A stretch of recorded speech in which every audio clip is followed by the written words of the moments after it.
रूप तुझे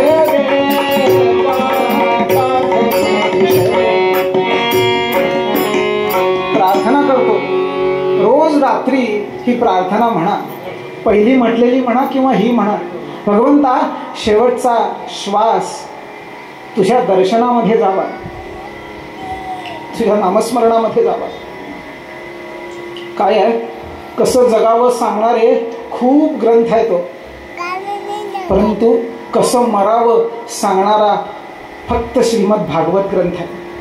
आदर्श मरण कसं असावं भागवतकारांनी अक्षरशः अनेक दाखले दिलेत बरं का, अनेक कथा सांगितलेत. त्या अनुषंगानं माझे गुरुजी सांगतात की कथा सांगतो आणि मी पुढे जातो, ते टाळून जाता येत नाही. आदर्श मरण कसं असतं तसं तुम्हा आम्हाला प्राप्त झालं पाहिजे. पंढरीनाथासमोर, कुठं, पंढरपूरला मुख्य मंदिरात, प्रत्यक्ष पंढरीनाथासमोर प्रसिद्ध मृदुंग वादक हरिभक्तीपरायण श्री तात्यासाहेब मंगळवेढेकर, साठीचा त्यांचा कार्यक्रम आहे, साठी शांतीचा. सगळ्या परिवारानं, सगळ्या शिष्यांनी तो कार्यक्रम आयोजित केलाय. आणि तात्यासाहेब सत्कार समारंभ झाल्यानंतर त्या आपल्या उपास्य देवतेसमोर, प्रत्यक्ष पंढरीनाथासमोर मृदंग वादन करायला बसले महाराज. 2 MD डॉक्टर शिष्य असलेले तंबोऱ्यावरती आहेत. छान मृदंग वादन चालू आहे.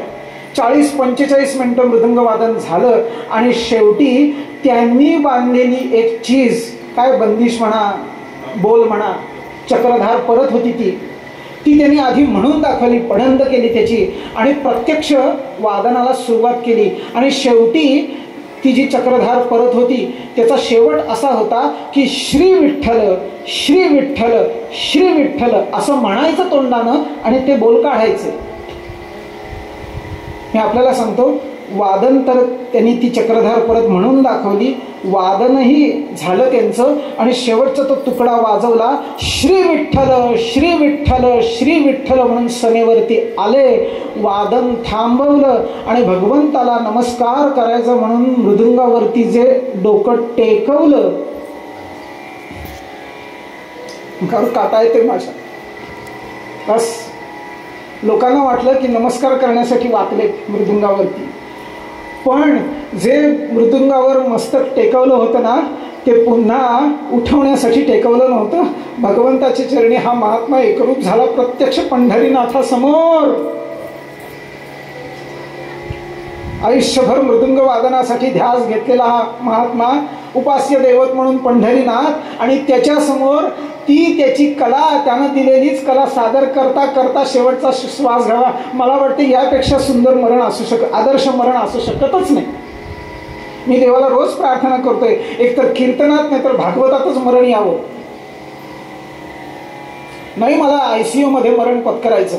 त्या डॉक्टरांनी नळ्या खुपसल्या जिथं जिथं या देहाला भोका आहे तिथं.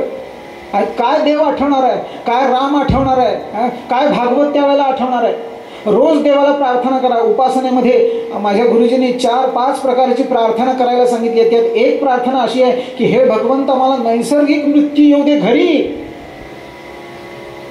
मला अपघाती मृत्यू नको, मला हार्ट अटॅक नको, मला कार्डियक अरेस्ट, काय नवीन नवीन नावं येतात. लहानपणी ही नावं ना ऐकत नव्हतो आम्ही. असलं मरण नको. छान भगवंताचं नामस्मरण घरातले करतायत, मला ते ऐकू येते, स्मृती शिल्लक आहे, बुद्धी जागेवरती आहे. भगवंता तुझं दर्शन फोटोत न कावीना पण घेता घेता मी शेवटचा श्वास घ्यावा, बस ही प्रार्थना आहे. आदर्श मरण सांगणारा हा ग्रंथ आहे. अशी प्रार्थना करतायत कोण? बोला, भीष्माचार्य. ही प्रार्थना पोचली भगवंताला. आणि त्याचबरोबर धर्मराज म्हणते की मला शोक झालाय. भगवान म्हणाले आता एका दगडात 2 पक्षी मारायचे. आता काय पुन्हा गीता सांगायचं बळ आपल्याला नाही, तेव्हा गीताच सांगायची, पण कोणाकरवी? भीष्माचार्यांच्या करवी. आणि ह्याचा शोकही शांत करायचा. आणि ते उपदेश करत असताना आपण मात्र भीष्माचार्यांच्या चरणी उभं राहायचं. भगवान आहेत परंतु भक्ताच्या चरणी उभे राहिलेत का? त्यांना पाहता यावं आणि उपदेश करतील, माझं नामस्मरण करतील आणि माझं मित्र समोर उभाच आहे, माझं दर्शन घेत घेत शेवटचा श्वास घेतील असा सगळा प्लॅन तयार केला. पांडवांना घेतलं, धर्मराजाला घेतलं, त्या द्रौपदीला घेतलं, सगळे संत महात्मे सज्जन कुंती माता सगळे आलेत बरं का. भीष्माचार्यांच्या त्या शरशय्येवर पडलेले आहेत तिथे. भीष्माचार्य अशी अलौकिक विभूती आहे. मी आपल्याला सांगतो, एक स्वतंत्र आख्यान आहे भीष्माचार्यांच्या या निर्याणाचं. पटपटपट मी सांगतो. महाभारतातला हा असा महात्मा आहे की ज्यानं अथपासून इतिपर्यंत सगळे प्रसंग पाहिलेत महाभारतातले, सगळ्या घटनांचा साक्षीदार. 160 वय वर्ष असलेला हा महात्मा, चंड पराक्रमी, आत्मसंयमी, तत्वज्ञ.